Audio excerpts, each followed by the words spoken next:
ቃል በገባነው መሰረት ካሳንቺስ ላይ ልቅም ጥንቅቅ አድርገን የገነባነውን ባለ 17 ወለል የአፓርትመንት ህንፃ ለውድ ደንበኞቻችን ማስረከባችን ልዩ ደስታ ይሰማናል።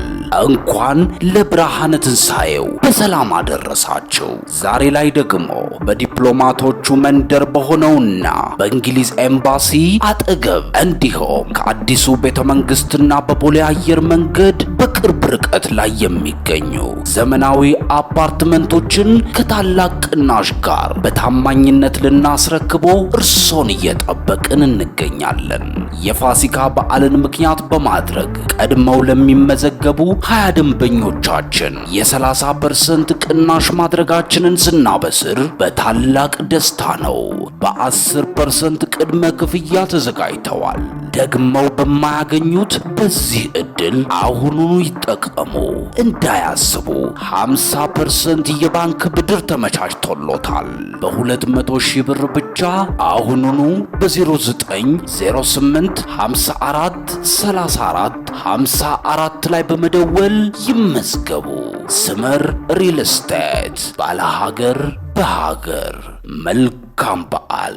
ሐሰተኛ ነቢያቶች ለሕግ አካል ተላልፎ ተሰጡ። የኢትዮጵያ ወንጌል አማኞች አብያተ ክርስቲያናት ያወጣው መግለጫ እጅግ አስደንጋጭና ያልተጠበቀ ሆኗል። ራሳቸውን ነቢይ በማለት የሚጠሩ በቤተ ክርስቲያን ውስጥ የዘይትና የውሃ ንግድን በሚፈጽሙት ላይም የሕግ እርምጃ እንዲወሰድባቸው አሳልፎም ተሰጥቷል። ካውንስሉ እኚህ ከኛ አቅም በላይ ናቸው፣ መንግስት ስርዓት ያስይዝልን፣ ሕግ ያስከብርልን ሲል አሳልፎ የሰጣቸው ነቢያት እነማን ሆኑ? የወጣባቸው መግለጫስ ምን ይመስላል? የመንግስት አካል ምላሽስ ምን ነበር? የሚሉትን በዝርዝር ይዘናል። እንዲሁ በቆይታችሁ ሳላችሁ በስተመጨረሻም ድምጻዊ ቴዲ አፍሮና ፓስተር ትዝታው ሳሙኤልን ምን አገናኛቸው? ከሰሞኑ የዘፈን አልበሙን የለቀቀው ድምጻዊ ቴዲ አፍሮን ተከትሎ ፓስተር ትዝታው አስደንጋጭ ትንቢትን ተናግሯል። ቴዲ አፍሮ ሲዘፍን ከአፉ አውሬዎች ሲወጡና በሰዎች ላይ ሲጠቀጠቁ ተመለከትኩ። እግዚአብሔር ምስክሬ ነው፣ ጌታ እንዲላል በማለትም ቴዲ አፍሮን ተከትሎ ከጌታ እግዚአብሔር ዘንድ ተቀበልኩ ያለውን አስፈሪ ትንቢት ተናግሯል። ትዝታው ከጌታ እግዚአብሔር ተቀብሎ የተናገረው ትንቢት ምን ይሆን? ጌታስ ምን ሲል ተናገረ? ቀጣዩ የቴዲ አፍሮ እጣ ፈንታስ ምንድነው? የሚሉትን በቆይታችሁ ታድምጡታላችሁ። እስከ መረጃው ፍጻሜ አብራችሁን ቆዩ።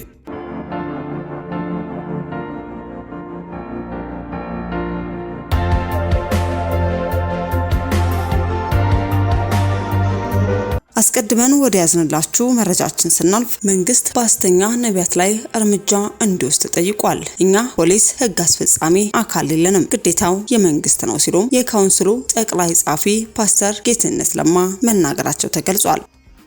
ኢንተርናሽናል ብሎ ታፔላ ለጥፎ ሲንቀሳቀስ ካውንስሉ ለመንግስት ሲጽፍ መንግስት ሕግ ማስከበር አለበት፣ የተያዘ መሆን አለበት። በዚህ የ20 ብር ውሃ ላይ እኔ ስለምጸልይበት የ20 ብር ውሃ 500 ብር ገባ። እሱ በእግዚአብሔር ስም መነገድ ማጭበርበር ነው፣ ወንጀልም ነው። ሁለት ነገር ነው። ካውንስሉ አጭበርብረሃል ብሎ ዲሲፕሊን ሲያደርገው ማጭበርበሬን እቀጥላለሁ አልተውም፣ የገቢ ምንጭ ነው ያለንም አለ።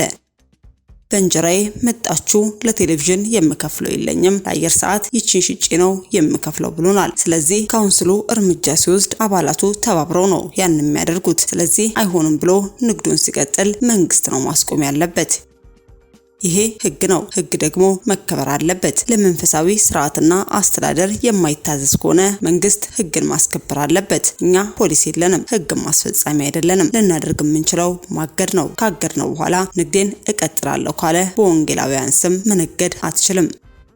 በአንድ ቋት ውስጥ እየፈሰሰን ስላለን አንተ በወንጌላውያን ስም እዚህ ምድር ላይ ልትነግድ አትችልም ስንለው ኢንተርናሽናል ነኝ ብሎ ታፔላ ለጥፎ ሲንቀሳቀስ ካውንስሉ ለመንግስት ሲጽፍ መንግስት ሕግ ማስከበር አለበት፣ የተያዘ መሆን አለበት። ያ ካልሆነ ካውንስሉ ሲያወግዝ ሐሰተኛ ሰርተፍኬትን ውሰድ እኔ እቀጥልልሃለሁ ይልሃል። ሰርተፍኬቷን በመለሰ ማግስትም ሕጋዊ ሰውነቱ ስለሚነሳ ሕጋዊ ያልሆነ ሰው ቤት መከራየት አይችልም። ቤተክርስቲያን ወይንም ቸርች የራሱ ቢኖረው ደግሞ ተቋም ሆኖ እንደ ተቋም ህዝቡ ተሰብስቦ ገንዘብ መሰብሰብም አይችልም። እነዚህ ሕግ ናቸው፣ ስርዓትም ናቸው።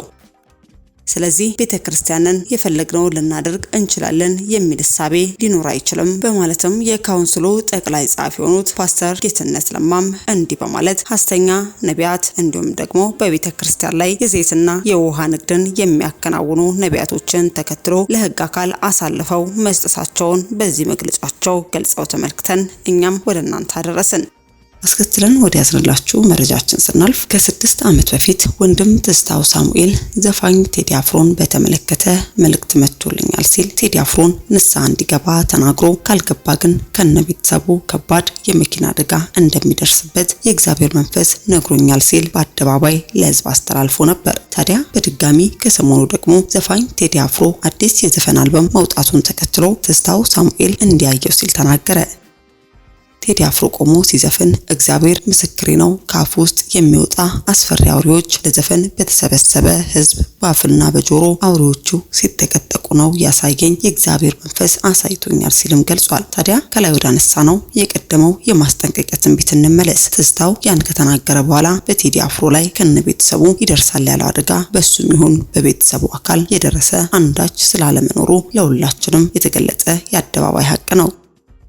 ዘፈንና ዘፋኝነትን በተመለከተ ለአጋንንት የሚቀርብ መስዋዕት ነው። ይሄ ያመነውም ያላመነውም ቴዲም ጭምር የሚያውቀው ሀቅ ነው። እሱ ልቡ ፈቅዶ ወደ ጌታ ካልተመለሰና ራሱን ካላስመለጠ በቀር እንኳን ዘፋኙ ኪቦርዲስትና ጊታሪስቱም በዘፈን ጨፋሪውም የዚሁ ኃጢአት አካል ናቸው። አሁን ማስታወስና መጠየቅ የፈለግነው ከሰሞኑ ዘፋኝ ቴዲ አፍሮን ዘፈን ማውጣቱን ተከትሎ ትዝታው ሳሙኤል በድጋሚ በቴዲ አፍሮ ጉዳይ በማህበራዊ ሚዲያ ብቅ አለና የእግዚአብሔር መንፈስ አሳየኝ አውሬ ሲወጣ አያለው ሲል ተናግሯል።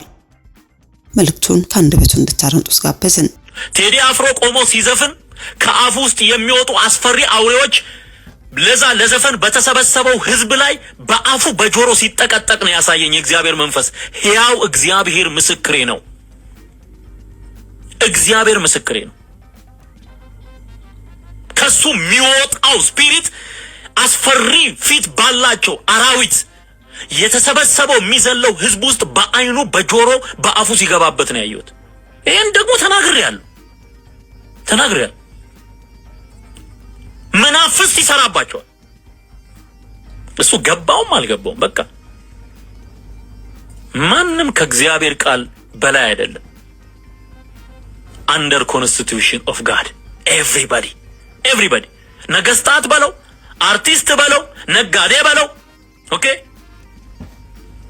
ሴት በለው ወንድ በለው ትልቅ በለው ትንሽ በለው እያንዳንዱ ከእግዚአብሔር ቃል በታች ነው።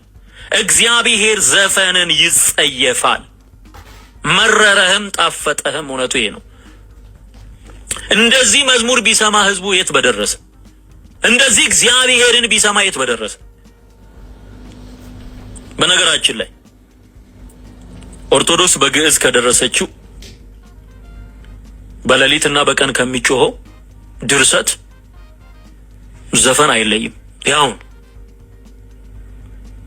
ለሚካኤል ተዘመረ አይባልም ተዘፈነ እንጂ፣ ለማርያም ተዘመረ አይባልም ተዘፈነ ነው የሚባለው። አለቀ።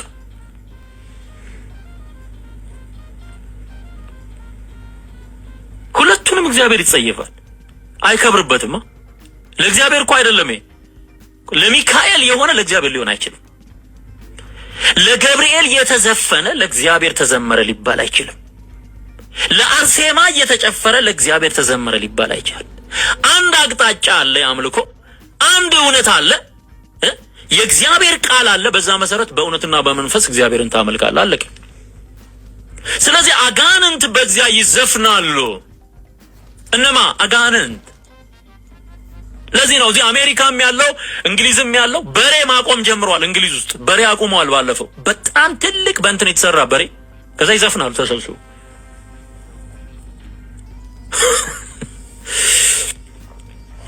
ሁለተኛ ጴጥሮስ ምዕራፍ 2 ቁጥር 13 ላይ ነውረኞችና ርኩሳን ሆነው ከእናንተ ጋር ሲጋበዙ በፍቅር ግብዣ ይዘፍናሉ አለ።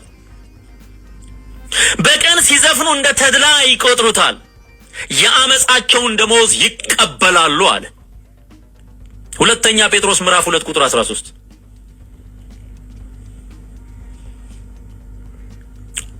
መጽሐፍ ቅዱስ የሚለውን ስማ።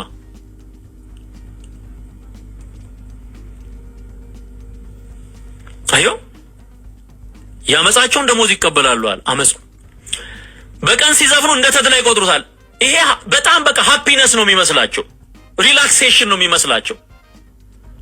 እኔ ምነግር መንፈሳዊውን የእግዚአብሔርን ዓለም እይታ ነው። አንድን ነገር ከእግዚአብሔር አንጻር ስታይና አንድን ነገር ከምድራዊ ነገር አንጻር ስታየው ልዩነት አለው። ኦኬ ሲዘፍኑ እንደ ተድላ ይቆጥሩታል አለ። ከዛስ ነውረኞችና ርኩሳን ሆነው ከናንተ ጋር ሲጋበዙ በፍቅር ግብዣ ይዘፍናሉ። ስለዚህ ዘፈን በመጽሐፍ ቅዱስ እይታ የረከሰ ያጋንንት ስራ ነው። ውስጡ ዝሙት፣ ጣዖት አምልኮ፣ ጥንቆላ፣ ሟርት አለበት። ስለዚህ ከእንደዚህ አይነት ነገር ሰዎች ነፃ መውጣት አለባቸው። የሚዘፍነው ሰው በዘፈን መፍትሄ የሚባል ነገር የለም። በጸሎት ግን መፍትሄ አለ። በዝማሬ ግን መፍትሄ አለ። በወንጌል በኩል ግን መፍትሄ አለ። በኢየሱስ በኩል ግን መፍትሄ አለ። ስለዚህ ዘፋኙ የመጀመሪያው ጉዳዩ ራሱን ማስመለክ ነው። የትኛውም ሴሌብሪቲ ዘፍኖ መጨረሻ ላይ ዎክ ኦፍ ፌም የሚባል አለ። በኮከብ የተሰራ የሰውየው ስም መሃል ላይ ይቀመጥበታል። በጣም ይሄ ዎክ ኦፍ ፌም ማለት የፌመሶች ስም የተዘረዘረበት። በዚህ በሎስ አንጀለስ አካባቢ የሚኖሩ ያውቁታል። ሎስ አንጀለስን የጎበኛችሁ ታውቁታላችሁ። እኔም አይቼዋለሁኝ። እዛ ላይ በኮከብ መካከል ስሙ ይጻፋል። ተንበርክኮ ሰግዶ ይሄ ዎክ ኦፍ ፌም ላይ ስማቸው ሲጻፍ ሲቀበሉ ያንን ነገር በጣም በሚገርም ሁኔታ ተንበርክከው ነው የሚቀበሉት። ሰርች ማድረግ ትችላል። ተንበርክከው ለአጋንንቱ ዓለም ተገዝተው ስማቸው እዛ ላይ ይለጠፍላቸዋል። መጨረሻው ምንድን ነው? በኮከብ ላይ ስሙን ማጻፍ። ኦኬ እነ ቢዮንሴ ምን አደረጉ? መጨረሻ ላይ ሄደው ቸርች ገዙ። ጌታ ምስክሬ ነው። አሁን እዚህ ወደ ኦክላንድ የሚባል ካሊፎርኒያ ውስጥ ቃል በገባነው መሰረት ካሳንቺስ ላይ ልቅም ጥንቅቅ አድርገን የገነባነውን ባለ 17 ወለል የአፓርትመንት ህንፃ ለውድ ደንበኞቻችን ማስረከባችን ልዩ ደስታ ይሰማናል። እንኳን ለብርሃነ ትንሣኤው በሰላም አደረሳቸው። ዛሬ ላይ ደግሞ በዲፕሎማቶቹ መንደር በሆነውና በእንግሊዝ ኤምባሲ አጠገብ እንዲሁም ከአዲሱ ቤተ መንግስትና በቦሌ አየር መንገድ በቅርብ ርቀት ላይ የሚገኙ ዘመናዊ አፓርትመንቶችን ከታላቅ ቅናሽ ጋር በታማኝነት ልናስረክቦ እርሶን እየጠበቅን እንገኛለን።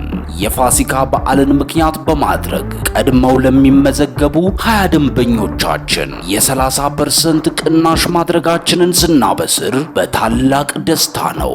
በ10% ቅድመ ክፍያ ተዘጋጅተዋል። ደግመው በማያገኙት በዚህ ዕድል አሁኑኑ ይጠቀሙ።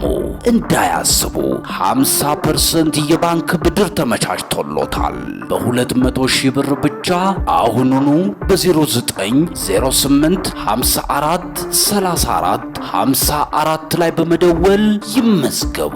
ስመር ሪል ስቴት ባለ ሀገር በሀገር። መልካም በዓል።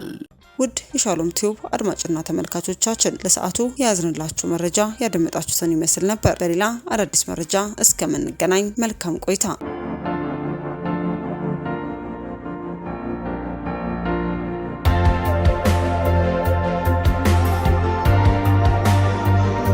ቃል በገባነው መሰረት ካሳንቺስ ላይ ልቅም ጥንቅቅ አድርገን የገነባነውን ባለ 17 ወለል የአፓርትመንት ህንፃ ለውድ ደንበኞቻችን ማስረከባችን ልዩ ደስታ ይሰማናል።